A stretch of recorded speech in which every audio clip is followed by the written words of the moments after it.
Hi masters. ఆ రోజుకు ఒక మంచి మాటలో ఒక యోగి ఆత్మకథ 24వ రోజు అండి. నిన్నటి రోజుని కాషాయ వస్త్రధారినటువంటి స్వాముల వారు తన శిష్యుల బారి నుంచి ముకుందుడిని వెనకేసుకురావటం విన్నాం. ఈరోజు మరికొన్ని విశేషాలు తెలుసుకుందాం. నేను మర్యాదగా నా సంశయాన్ని మరుగుపరిచాను. విద్యార్థులు గదిలో నుంచి వెళ్ళిపోయారు. ఆయన మందలింపుకిన వాళ్ళేమీ కుంగిపోయినట్టుగా అనిపించలే. దయానందులు ఆ తర్వాత ఇలా చెప్పారు నాకు. ముకుంద, మీ నాన్నగారు ప్రతి నెల వరుస తప్పకుండా నీకు డబ్బు పంపిస్తున్నట్లున్నారు. ఆ డబ్బు ఆయనకి తిప్పి పంపేయి. నీకు ఇక్కడ ఏమీ అక్కర్లా. నీ క్రమశిక్షణ కోసం రెండో సూచన కూడా ఏమిటంటే అది నీ భోజనం గురించి. నీకు ఆకలి వేస్తున్నప్పుడు కూడా ఆ సంగతి చెప్పకు. నా కంట్లో ఆకలి మిలమిలాడిందేమో మరి నాకైతే తెలియదు. నాకు ఆకలిగా ఉందన్న సంగతి మట్టుకు బాగా తెలుసు. కానీ ఆశ్రమంలో వేళ తప్పకుండా మొదటిసారి భోజనం పెట్టే సమయం మాత్రం మధ్యాహ్నం 12 గంటలు. మా ఇంట్లో అయితే 9 గంటల వేళకే చక్కగా సుష్టుగా పలహారం చేయటం నాకు అలవాటు. ప్రతిరోజు ఈ 3 గంటల వ్యవధి మాత్రం ఎంతగానో దుర్భరం అవుతుంది. కలకత్తాలో అయితే ఒక్క 10 నిమిషాల ఆలస్యానికే నేను వంటవాడిని తిట్టేసేవాడిని. ఇప్పుడు ఆ రోజులు గతించాయి. ఇక ఆకలిని అదుపులో పెట్టడానికి ప్రయత్నించాను. 24 గంటల ఉపవాసం పూర్తి చేశాను. మరునాడు మధ్యాహ్నం ఎప్పుడవుతుందా అని రెట్టింపు ఉత్సాహంతో ఎదురు చూస్తున్నా. దయానందుల బండి ఆలస్యంగా వస్తుంది. ఆయన వచ్చేదాకా మనం ఎవ్వరం కూడా భోంచేయం. జితేంద్ర ఘోరమైనటువంటి వార్త తెచ్చాడు. 2 వారాల పాటు ఊళ్ళో లేని స్వాముల వారికి స్వాగత సూచకంగా రుచికరమైన వంటకాలు ఎన్నో సిద్ధంగా ఉన్నాయి. ఆకలి పుట్టించే వాసన ఆశ్రమంతటా నిండి ఉంది. వేరే ఏమీ దొరకనప్పుడు నిన్నటి రోజున ఉపవాసం ఉన్నానన్న గర్వం తప్ప మరేముంటుంది మింగటానికి? దేవుడా, బండి తొందరగా రప్పించు స్వామి. దయానందులు నా నోరు కట్టేయటానికి విధించిన నియమంతో దివ్య ప్రదాత అయినటువంటి భగవంతుడికి ఏమీ ప్రమేయం లేదని అనుకున్నా. భగవంతుడి దృష్టి మరో చోట ఉంది. కుంటుకుంటూ నడుస్తున్న గోడ గడియారం గంటలు గడిపేసింది. మా స్వాముల వారు గుమ్మంలో అడుగుపెట్టే వేళకి చీకటి పడుతుంది. నేను పట్రాని సంతోషంతో ఆయనకి స్వాగతం చెప్పాను. అంతలో దయానందులు ముందు స్నానం చేసి ధ్యానం చేసుకుంటారు. ఆ తరువాతే మనం వడ్డం చేసేది. జితేంద్రుడు అపశకున పక్షిలా మళ్ళీ నా దగ్గరికి వచ్చి చెప్తున్నాడు. నేను దాదాపుగా సృహదిపోయే స్థితిలో ఉన్నా. ఖాళీగా ఉండటం కొత్త అయినా నా చిన్నారి కడుపుకు ఆవురావురమంటూ బుకాయిస్తుంది ఆకలి. నేను చూసినటువంటి క్షామబాధితుల చిత్రాలు నా ముందు పిచాచాలు అల్లాడుతున్నాయేమో అనిపింది. కాశీలో మరుసటి రోజు ఆకలి చావు. ఈ క్షణంలోనే ఈ ఆశ్రమంలో సంభవించబోతుందా అనుకున్నా. ఆ ప్రమాదం 9 గంటల వేళకి తప్పిపోయింది. అమృత తుల్యమైనటువంటి తీయని పిలుపు. నా జీవితంలో పరిపూర్ణ ఘడియల్లో ఒకటిగా ఆ రాత్రి భోజనం నా జ్ఞాపకాల్లో నేటికి చాలా స్పష్టంగా నిలిచి ఉంది.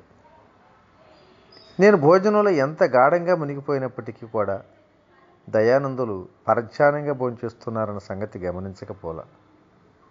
నేను కోరే మాదిరి భౌతిక సుఖాలకు ఆయన అతీతులైనట్లున్నారు.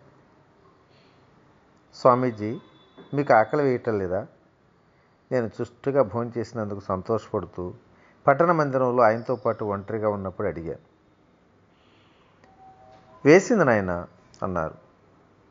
గత 4 రోజులు తిండి తీర్థం లేకుండా గడిపాను. రైలు ప్రయాణాల్లోనే నేను ఎన్నడూ తినను.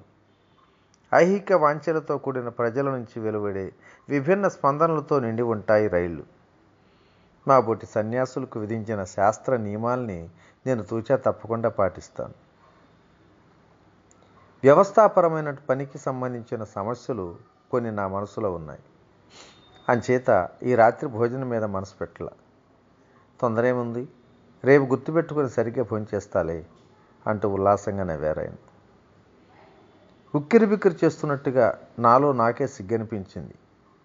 కానీ గడిచిన రోజంతా నేను అనుభవించినటువంటి హింస అంత సులువుగా మర్చిపోలేకపోయాను. ఇక నేను మరో ప్రశ్న అడగటానికి పూనుకున్నా. స్వామీజీ, మీ ఆదేశం నాకు గందరగోళం కలిగిస్తుంది. అన్నం పెట్టమని నేను ఎన్నడూ అడగననుకోండి. నాకెవరు ఏం పెట్టారనుకోండి, నేను ఆకలితో మాడి సావాల్సిందేనా? అయితే చావు. ఈ భయంకరమైన సలహా గాలిని చీల్చుకుంటూ వినవచ్చింది.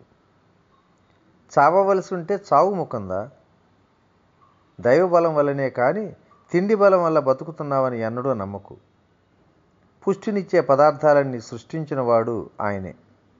ఆకలి పుట్టించినవాడు ఆయన. తన భక్తుడి పాలన పోషణ ఆయన తప్పకుండా చూసుకుంటాడు. అన్నం నిన్ను బతికిస్తుందని కానీ, డబ్బు పోషిస్తుందని కానీ, మనుషులు పోషిస్తున్నారని కానీ అనుకోకు. ఆ ప్రభువు నీ ఊపిరి కాస్త లాగేస్తే అవేమన్నా నీకు సాయపడతాయా? అవి కేవలం ఆయన ఉపకరణాలు మాత్రమే. నీ కడుపులో ఆహారం జీర్ణమవుతుంది నీ నేర్పు వలన. నీ విచక్షణ జ్ఞానాన్ని ఉపయోగించుకు ముకుందా. ఉపకరణ బంధాలను ఛేదించి ఒకే ఒక కారణమైన భగవంతుని దర్శించు. సునిశ్చితమైన సూక్ష్మమైన ఆయన మాటలు నాలో అగాధాలలోకి దూసుకుపోవటం గమనించాను. దైహిక అవసరాలు ఆత్మను పరాజితం చేస్తాయన్న పాతకాలపు భ్రమ పటాపంచలైంది. పరమాత్మ సర్వ సమృద్ధిని అప్పుడే అక్కడే చవిచూశాను. వారణాసి ఆశ్రమంలో నేర్చుకున్నటువంటి గుణపాఠం ఉపయోగాన్ని రుజువు చేసే సందర్భం అనంతయాత్రగా సాగిన నా అనంతర జీవితంలో ఎన్ని అపరిచిత నగరాల్లో వచ్చిందో. కలకత్తా నుంచి వచ్చేటప్పుడు నాతో వచ్చిన ఒకే ఒక విలువైన వస్తువు మా అమ్మ దగ్గర నుంచి నాకు సంక్రమించిన వెండి రక్షక రేకు. నా చిన్నప్పుడు మా అమ్మకి ఒక సాధువు ఇచ్చింది. కొన్నేళ్లుగా దాన్ని నేను కాపాడుకుంటూ ఇప్పుడు ఆశ్రమంలో నా గదిలో జాగ్రత్తగా దాచిపెట్టాను. ఒకనాడు ప్రొద్దున్నే నేను ఆ రక్షక రేకును మళ్ళీ ఒకసారి చూసుకొని ఆనందిద్దామని తాళం వేసిన పెట్టి తెరిచా. సీలు వేసిన కవరును ఎవరూ తాకనైనా లేదు, కానీ రక్షక రేఖ మాత్రం మాయమైపోయింది. అది పోయినందుకు ఎంతో బాధపడుతూ కవరు చింపి చూసుకొని నేను పొరపాటు పట్టడానికి అవకాశం లేదని రూఢి చేసుకున్నాను. ఆ సాధువు జోస్యం చెప్పిన ప్రకారమే ఆయన శూన్యంలోంచి తెప్పించి ఇచ్చినది తిరిగి శూన్యంలోనే కలిసిపోయింది. దయానందుల అనుయూయులతో నా సంబంధం క్రమంగా చెడిపోతూ వచ్చింది. కావాలని వాళ్ళకి దూరంగా ఉంటున్నందువల్ల నొచ్చుకొని వాళ్ళు నాకు దూరం అయ్యారు. ఏ ఆశయంతో నేను ఇంటిని ప్రాపంచికమైన ఆశల్ని అన్నింటినీ వదులుకొని దైవ ధ్యాన నిష్ఠకు కట్టుబడి ఉన్నానో ఆ ఆశయమే అన్ని వైపుల నుంచి కూడా నిస్సారమైన విమర్శలు గురవుతూ వచ్చింది. ఆధ్యాత్మిక పరివేదనతో మనసు వెదచెంది భగవంతుడు నాకు ఒక సమాధానం అనుగ్రహించేంత వరకు ప్రార్థన చేయాలని నిశ్చయించుకొని ఒక ఉషోదయాన నేను నా అటక మీదకి వెళ్ళాను. ఓ దయామయి జగన్మాత, దివ్య దర్శనాల ద్వారా నువ్వైనా నాకు జ్ఞానబోధ చెయ్యి, లేకపోతే నువ్వు పంపే గురువు ద్వారా అయినా బోధించు. గంటల తరబడిగా నేను వెక్కి ఏడుస్తూ పెట్టుకున్నటువంటి మొరకు సమాధానం రాల. ఇంతలో హఠాత్తుగా అనంతమైన ఒక వలయాకారం నన్ను శరీరంతో లేవనెత్తినట్లుగా అనిపించింది. నీ గురువు ఈ రోజునే వస్తున్నాడు. దివ్యమైన ఒక స్త్రీ కంఠస్వరం అన్ని వైపుల నుంచి శూన్యంలోంచి వినిపించింది. ఇంతలో ఒక నిర్దిష్ట ప్రదేశం నుంచి కేక వినిపించడంతో నా అతీంద్రియానుభూతి పట్టాపంచలైంది. వంటింట్లోంచి హాబు అనే మారుపేరు గల ఒక యువ పురోహితుడు పిలుస్తున్నాడు నన్ను. ముకుందా, ఇంకా ధ్యానం చాలు, నువ్వు పని మీద వెళ్ళాలి, త్వరగా రా. మరోనాడైతే నేను అసహనంగా జవాబు ఇచ్చి ఉండేవాడినేమో. కానీ ఇప్పుడు మాత్రం కన్నీళ్లతో ఉబ్బిన మొహం తుడుచుకొని అణుకువగా అతని మాట మన్నించాను. హాబుతో కలిసి ఎక్కడో దూరంగా బెంగాలీ బస్తీలో ఉన్న బజారుకు బయలుదేరి బజారులో మేము సరుకులు కొనటం పూర్తి అయ్యేసరికి సూర్యుడు ఇంకా నడినెత్తినకి రాల.